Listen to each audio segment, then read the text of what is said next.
sua mão direita no teu coração. E eleva o seu pensamento altíssimo. Nesse momento o Senhor está aqui para lhe dar uma vitória.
Hoje nós temos a ceia do Senhor,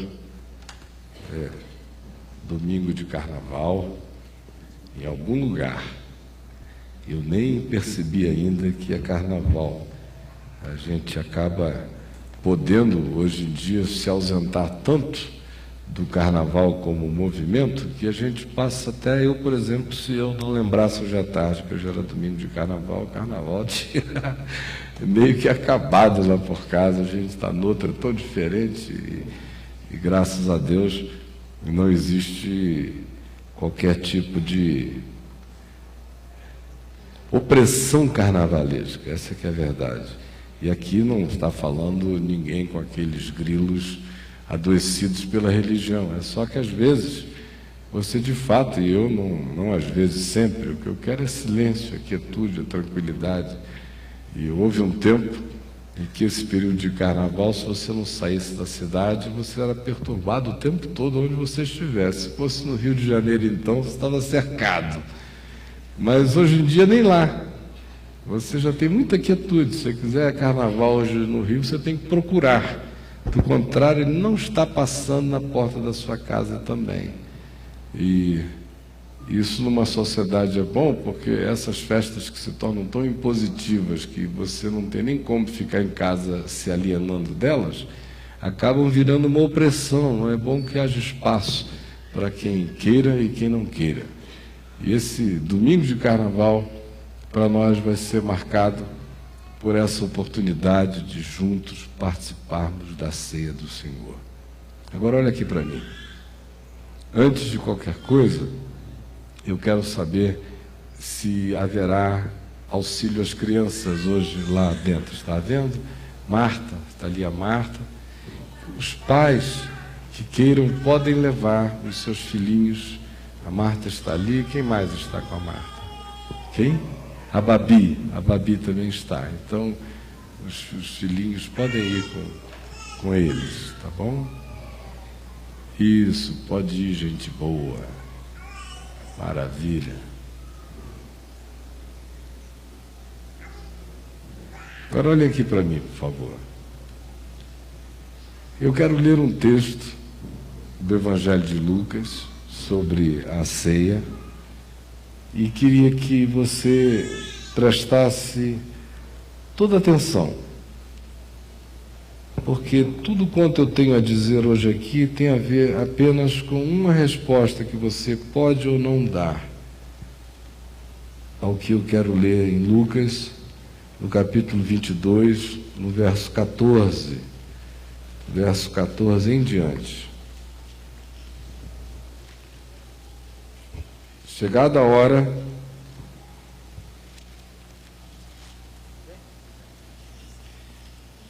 pôs-se Jesus à mesa e com ele os apóstolos, e disse-lhes: tenho desejado ansiosamente comer convosco esta Páscoa antes do meu sofrimento, pois vos digo que nunca mais a comerei até que ela se cumpra no reino de Deus. E tomando um cálice, havendo dado graças, disse: recebei e reparti entre vós, pois vos digo que de agora em diante não mais beberei do fruto da videira até que venha o reino de Deus. E tomando um pão, tendo dado graças, o partiu e lhes deu, dizendo: isto é o meu corpo oferecido por vós, fazei isto em memória de mim. Semelhantemente, depois de cear, tomou o cálice, dizendo: este é o cálice da nova aliança no meu sangue derramado em favor de vós. Todavia, a mão do traidor está comigo à mesa, porque o Filho do Homem, na verdade, vai segundo está determinado, mas ai daquele por intermédio de quem ele está sendo traído.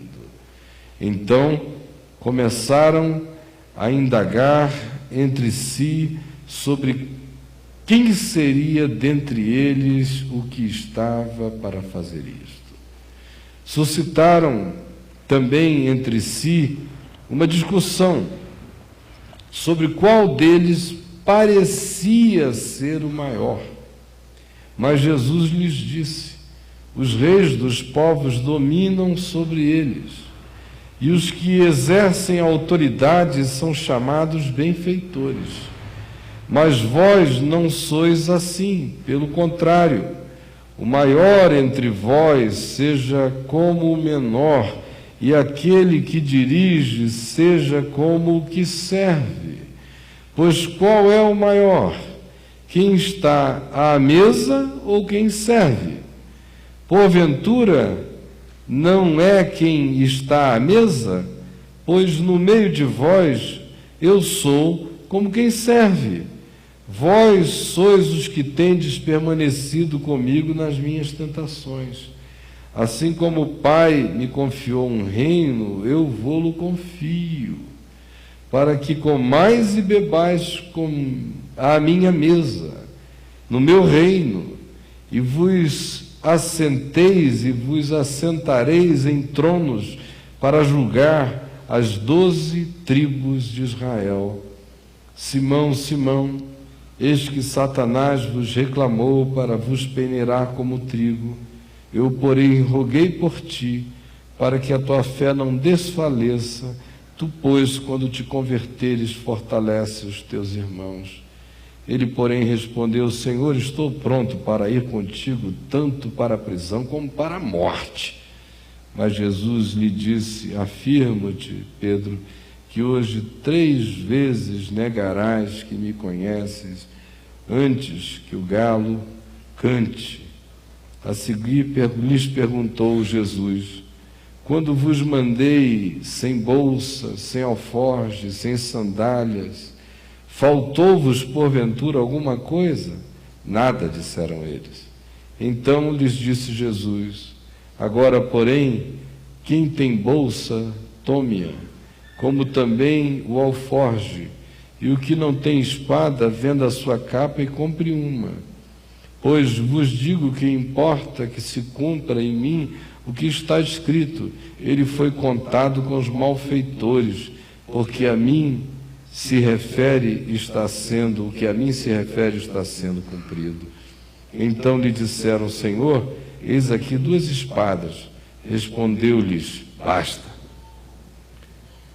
Esta é a última ceia, segundo a versão de Lucas, e que começa com uma declaração de Jesus, dizendo: eu estou ansioso para tomar esta ceia com vocês, muito ansioso, porque em verdade eu vos digo que eu não tomarei de novo, não tomarei do fruto da videira outra vez, até que esta ceia, esta comunhão se cumpra no reino de Deus. Dito isto, ele toma o pão, parte, toma o cálice, abençoa, dá aos discípulos, reparte entre eles.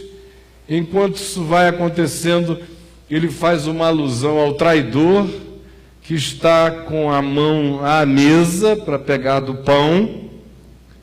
A seguir, surge entre eles uma questão, durante esse processo de comer do pão e tomar do cálice, que é sobre qual deles parecia ser o maior.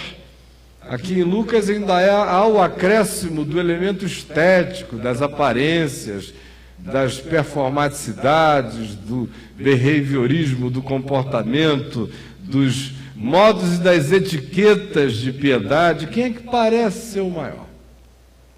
Ou quem é que serve mais, quem é que trabalha mais, quem se afadiga mais, quem se preocupa mais, quem descansa menos, quem dorme menos, quem se dá mais, quem tem uma carga horária maior, quem banca mais coisas. Esse é um assunto que surge. Aí Jesus diz: olha, é assim entre reis, governadores, os critérios de avaliação são outros.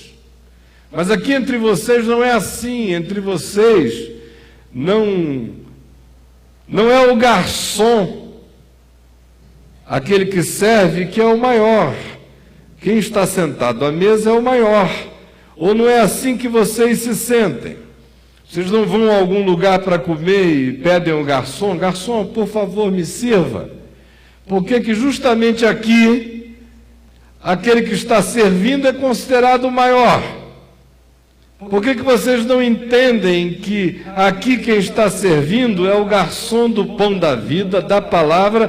Porque eu no meio de vocês não estou sentado recebendo nada. Eu no meio de vocês sou o garçom, eu sou o que serve.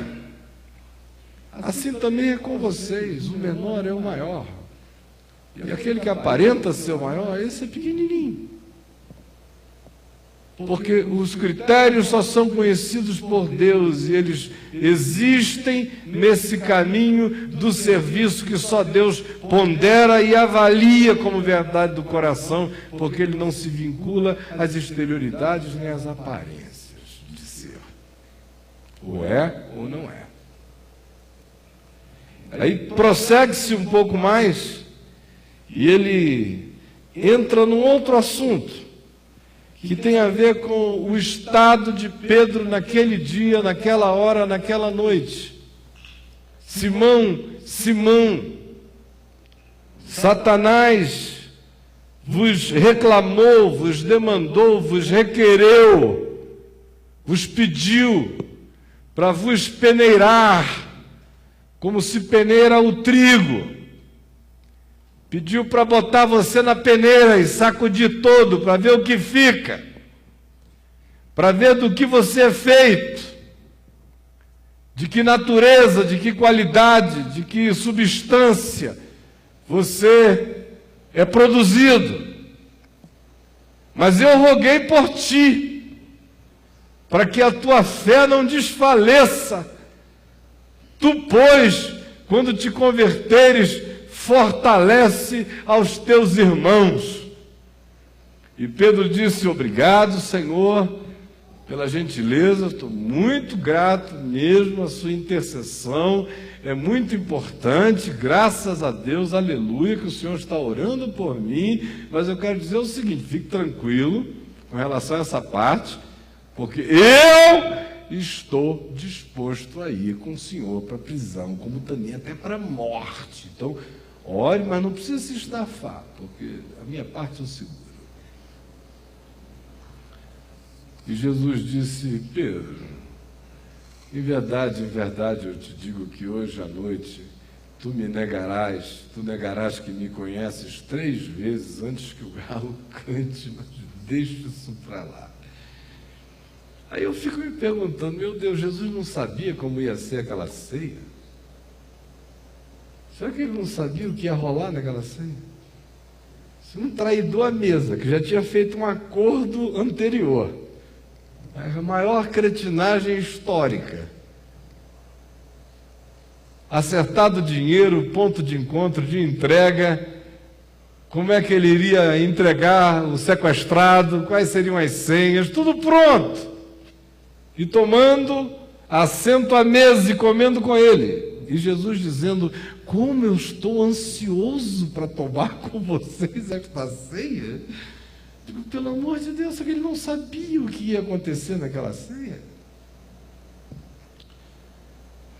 Aí em seguida, ele diz: olha, minha gente, a minha ansiedade é porque em verdade eu vos digo, eu não tomarei essa ceia do fruto da videira outra vez, até que eu tome convosco no reino de Deus. Diz palavras de graça e de misericórdia, reparte o pão, se oferece, se dá, se entrega. Se simboliza no pão e no vinho, falando da oferta de misericórdia, graça e salvação que ele dá a todos os homens que queiram. E depois diz: mas a mão do traidor está comigo à mesa. Depois eles, não contentes, suscitam a questão de quem é o maior. Aí depois Jesus chega e diz: olha, eu não disse a vocês antes, quando vocês foram por aí, que não levassem coisa alguma. Agora eu estou dizendo, levem. E tem mais, se estiver sobrando uma capa em casa, vendam e compram uma espada. Aí eles se manifestaram lá e disseram: Senhor, tem 2 aqui. Aí Jesus disse: basta!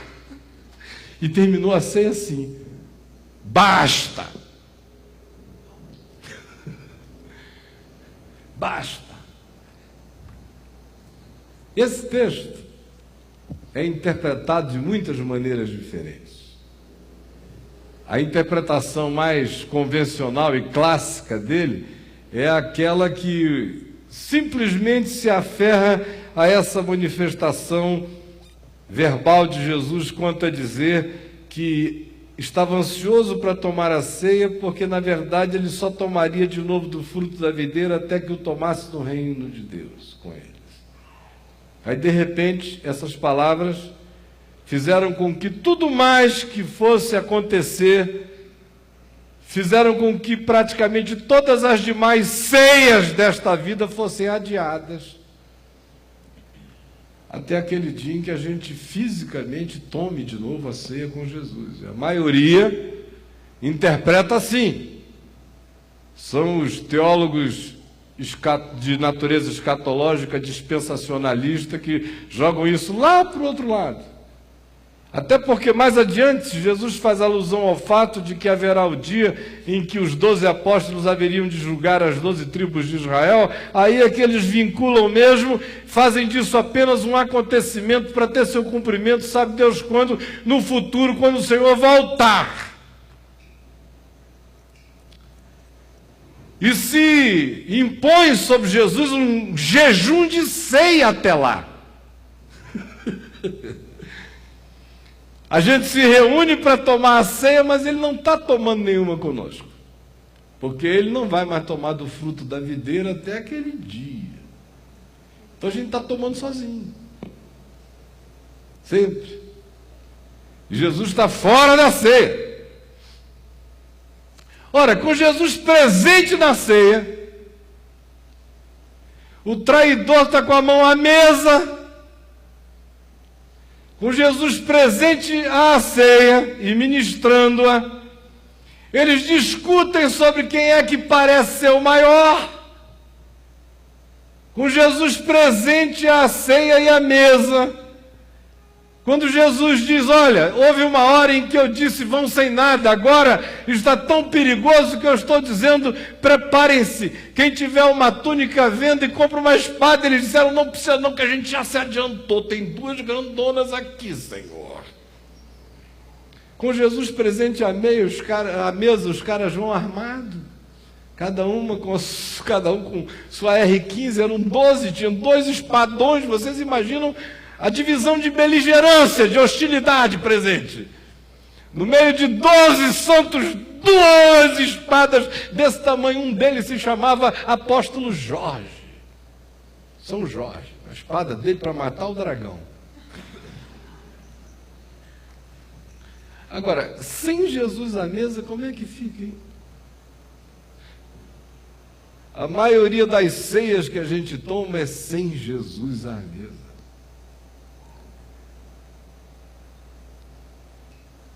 É apenas para a gente ir ganhando crédito e se credenciando para aquela ceia que haverá naquele dia. Então a gente vai aqui fazendo as limpezas, os que tratam o assunto com alguma seriedade, a maioria não. Participa apenas de um rito mecânico de benefício espiritual que supostamente está embutido na própria coisa que se toma, como se fosse um remédio que já viesse carregado das suas próprias capacidades e potências de fazer o bem, independentemente da consciência ou não do paciente. É assim que a maioria trata. E a gente traz para a mesa, normalmente são questões de culpa. É o pão da culpa. Senhor, vou tomar esse pão, mas eu prometo, Senhor, que é a última vez que eu tomo nesse estado que eu estou agora. Prometo. Ai, me ajuda, se eu não tenho força de jeito, me ajuda a largar esse negócio. Jesus, bendito, por que eu sou assim, tão miserável, desgraçado? A força, Senhor, força, eu vou, a força. Aí ele come, Senhor, é pão, meu irmão, é pão. E ele fica comendo e pensando que, estou comendo, força, comendo. Ainda fica muito magoado se ele comer uma quantidade grande. Tem gente que não pode botar pão para dentro da azia. Aí ele fica até dizendo, mas senhor, até o pão da ceia me fez mal. Ele queria uma suspensão de fermentação para o pão da ceia. Bebe do cálice. Senhor, eu não devia estar bebendo esse cálice. O sangue que tinha que ser derramado era o meu cretino. Safado, eu sou esse cara absolutamente cínico. Tem essas crises de ciúme uma vez no mês. Ainda bem que só tem ceia uma vez ao mês, porque se tivesse toda semana eu ia viver numa culpa muito grande. Senhor, obrigado, muito obrigado. Agora me dá uma força. Para eu passar por cima disso tudo. Eu te prometo, se o senhor não fizer nada de ruim cair em cima de mim esse ano, porque eu não vou conseguir me libertar disso esse ano, eu tenho pelo menos mais umas 12 ceias para tomar nesse estado. Por favor, me abençoa, porque até o fim de 2008 eu vou resolver isso. Aí a gente vai comendo essas ceiazinhas, doentes, culpadas, apequenadas, cheias de barganha, despachos. Com Jesus presente, com Jesus ansioso para tomar do pão e beber do vinho com eles, confessando a ansiedade. O que está presente à mesa é traição, é discussão sobre supremacia, é embotamento mental que não consegue ver nem a ironia da fala de Jesus quando diz, quem tiver uma túnica agora venda e compre uma espada, e eles já dizem, tem duas aqui, a ponto de ele dizer, basta, chega. O que será da ceia sem ele? Se com ele fica assim, sem ele fica como? Fica nossa. De fato, haverá um dia em que o Senhor Jesus, todos nós, todos os seres de todos os tempos, de todas as épocas, incluindo esses apóstolos aqui, estarão à mesa com ele, e haverá uma manifestação cósmica dessa celebração da vitória e da graça e da redenção do Cordeiro de Deus sobre todas as coisas.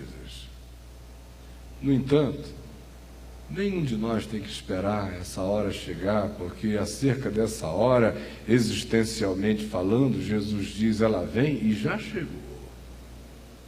Está aqui entre nós.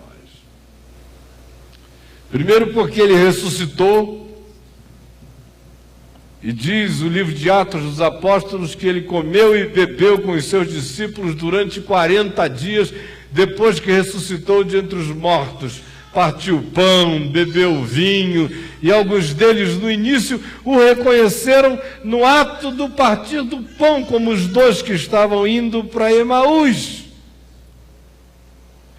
De modo que se a gente quisesse aferrar até mesmo as materialidades da confissão de Jesus, de que desejava ardentemente tomar aquela ceia, porque não tomaria outra vez, senão com eles no reino de Deus, até se for assim, o cumprimento já aconteceu, porque o reino de Deus se estabelece, se instaura em duas perspectivas mais do que em quaisquer outras. A primeira é quando Jesus vence a morte.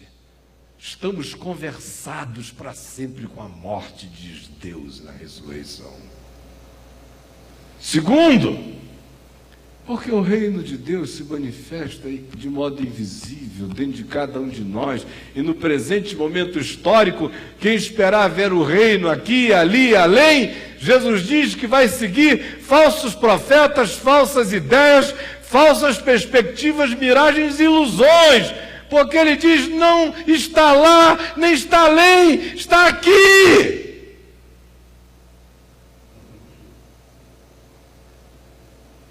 Aí eu posso convidá-lo para a ceia hoje. Eis que eu estou à porta e bato. Se alguém ouvir a minha voz e abrir a porta, eu entrarei em sua casa, cearei com ele e ele comigo. Esta é a ceia do Senhor e hoje é o dia desta ceia. Agora, o que nós estamos trazendo para ela? Os nossos pactos de morte, os nossos conluios de Judas, as nossas negociações que traem o espírito da consciência e do Evangelho. O que a gente está trazendo para a mesa? A fogueira, a paixão e a pirotecnia das nossas vaidades, da mente cristalizada e que vive em função de comparações, de medições, de invejas, de ciúmes, de competição, de busca de supremacia, de aferramento àquilo que parece ser melhor e mais importante. É isto que trazemos à mesa, este é o tema das nossas conversas existenciais.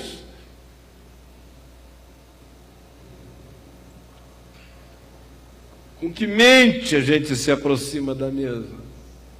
Com essa mente fechada, materializada, que escuta apenas com os ouvidos, mas que não discerne nada com o coração, que consegue ouvir a ironia de Jesus dizendo: olha, a hora ficou tão difícil que antigamente eu disse não levem nada, agora eu estou dizendo carreguem alguma coisa com vocês, e quem tiver uma capa venda e compra uma espada. E eles disseram: o Senhor já está aqui. A mente não tinha nem capacidade de entender a ironia, de modo que Jesus termina aquela ceia com um basta.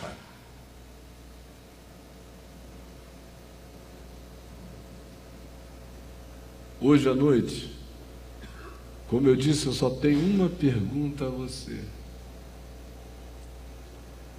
O reino de Deus está estabelecido no seu coração, na sua vida, na sua mente, pela fé, na sua consciência? Porque se o reino de Deus estiver presente em mim, Jesus está tomando esta ceia comigo. Mas se o reino de Deus não estiver presente em mim, eu estou tomando essa ceia com Judas, eu estou tomando essa ceia com um Pedro afoito, prepotente, eu estou tomando essa ceia com os irmãos burros, que acham que o Deus que é amor muda de ideia no meio do caminho e manda comprar espada. E que ainda se oferecem para atender à vontade de Deus como cruzados de Jesus, dizendo: já tem duas aqui, Senhor, fique tranquilo. Quem é o Jesus da sua ceia? Como você o vê? Como você o concebe? Onde estão as suas espadas hoje?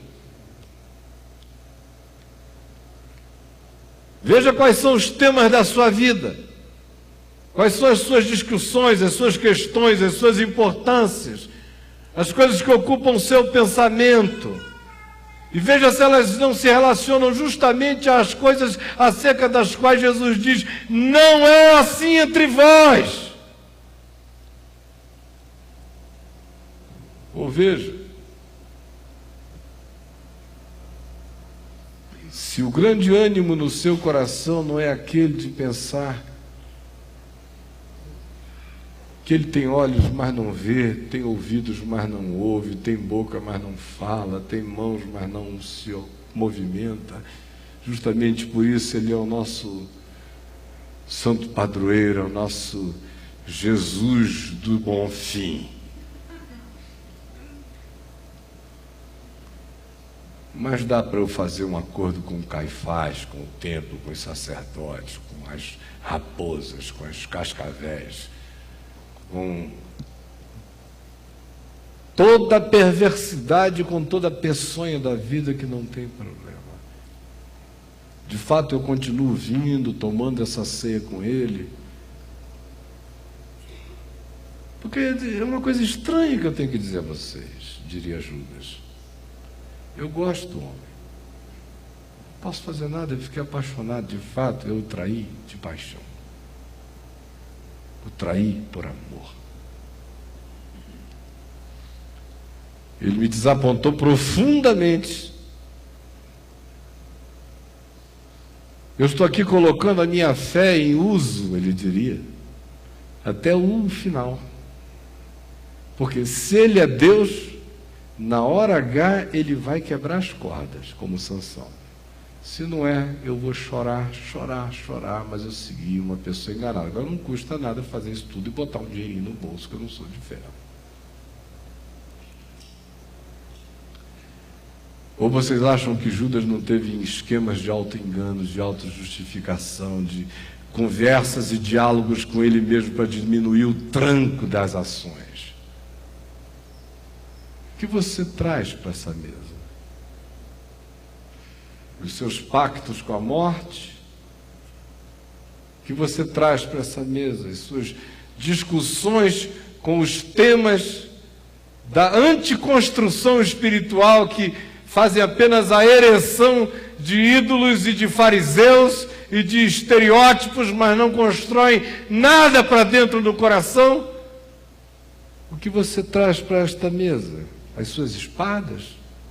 Porque nessa hora a gente tem que dar armada, afinal de contas, os tempos mudaram tanto que hoje em dia a gente pede permissão a Deus e saca da espada em nome de Jesus. Aleluia. Você sabe que mesa é essa, e você sabe se Jesus vai participar dela com você hoje ou não. Da minha eu sei, pela misericórdia de Deus, ele vai participar. Meu coração está desarmado, não tenho espada nem aqui, nem em casa, nem em canto nenhum. Nem fora, nem dentro, nem na alma, nem na mente, nem no pensamento, nem na intenção, nem na motivação, contra ninguém. E se eu estiver enganado, que o Espírito Santo me moleste, mas a minha alma não carrega a espada.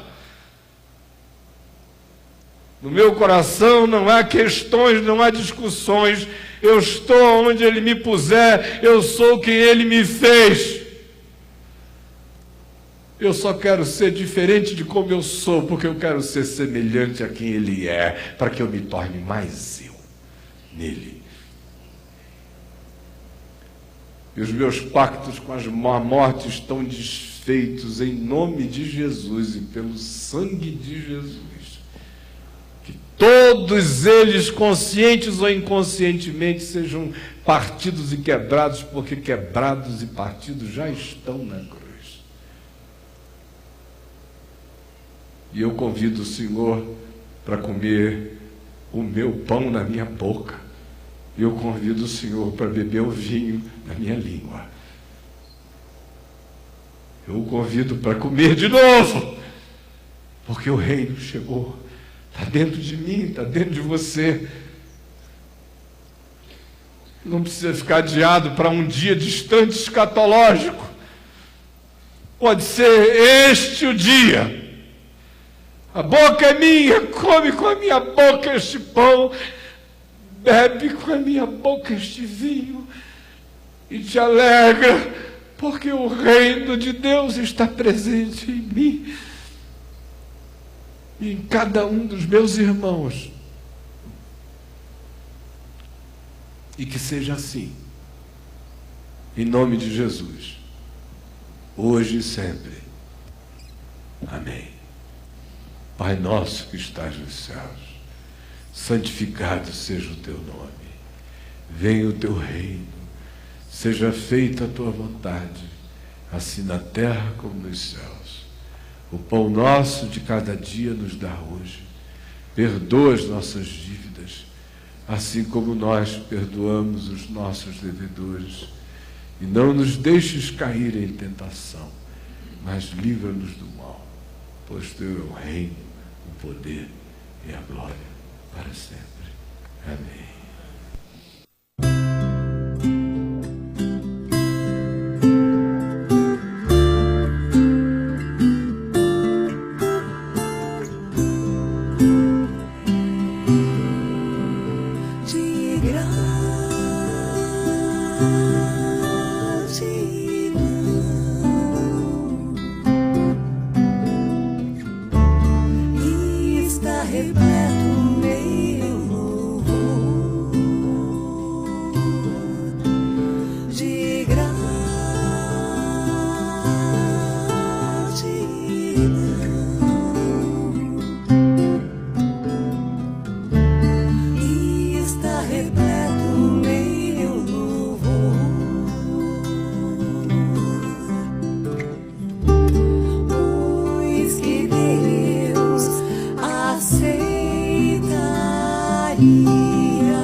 Jesus foi traído, ele tomou um pão e o partiu e o deu aos seus discípulos, dizendo-lhes: este é o meu corpo que será entregue, ou, como disse Lucas, oferecido por amor de vós.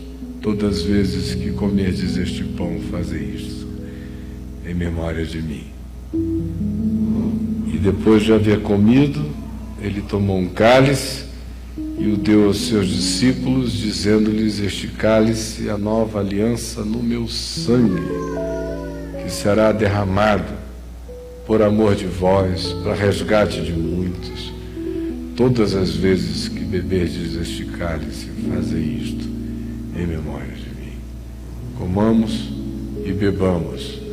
Ofereça a Jesus comer esse pão com você.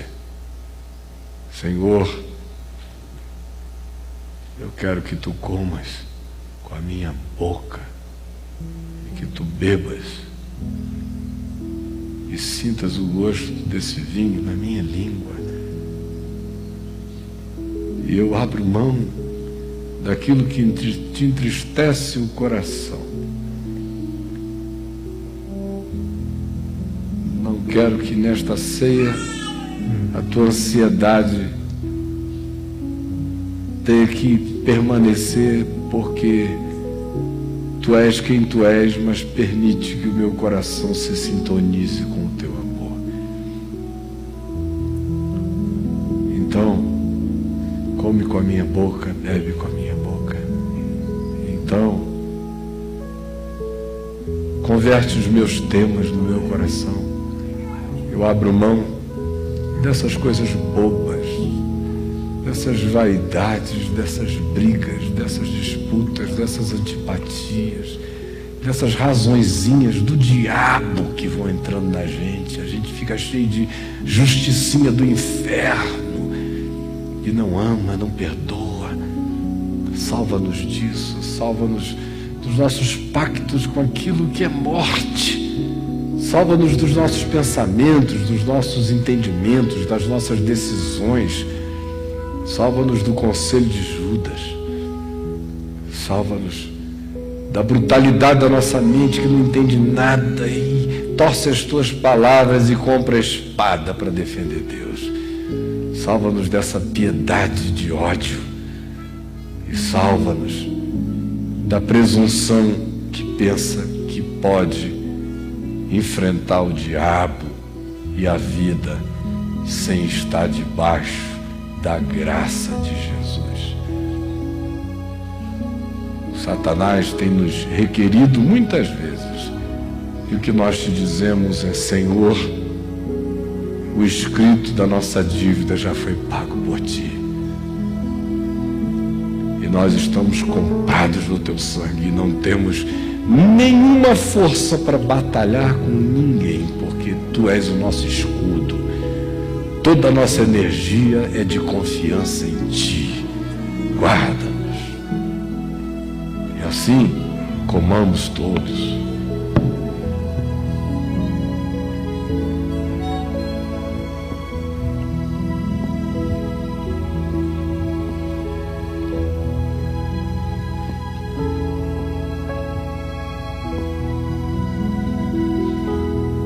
E bebamos.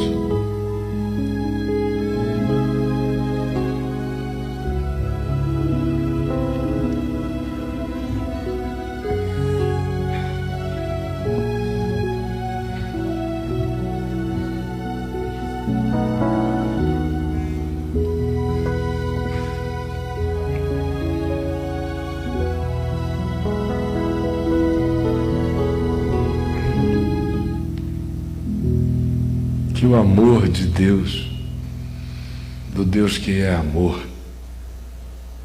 e que é nosso Pai, esteja sobre nós. Que a satisfação do Filho, que viu o penoso trabalho da sua alma e ficou satisfeito, que a satisfação da justificação, da graça e do amor do Cordeiro de Deus inunde o nosso coração.